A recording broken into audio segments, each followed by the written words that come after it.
और मैं लोगों को कहता हूं कि जेल यूनिवर्सिटी है।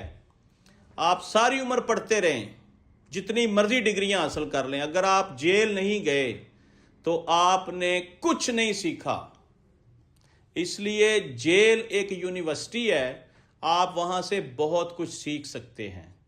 लिहाजा नाज़रीन, सबसे तकलीफ दे बात यह है कि एक बेगुनाह शख्स जिस पे कोई FIR नहीं थी, जिसका कोई क्रिमिनल रिकॉर्ड नहीं था, उसको 100 डेज हब से बेजा में रखा गया, गैर कानूनी हिरासत में रखा गया, काल कोठड़ी में बंद किया गया, झूठे मुकदमात बनाए गए, उस पे सुबह शाम टॉर्चर किया गया।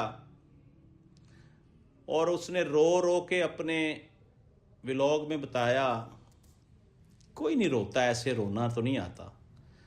उसने बताया कि ये जो जालिम शख्स थे, ये मेरे ऊपर तशद्दुद सिर्फ इसलिए करते थे कि घर से पैसे मंगाओ, हमें पैसे दो, हम आपके मुकदमे में कोई आसानियां पैदा कर देते हैं। बहरहाल, अगर डक्की होशियार, चालाक और इस सिस्टम से पहले गुजरा होता तो पहले दिन ही डील हो सकती थी, पहले दिन ही सारे मामला क्लोज हो सकते थे।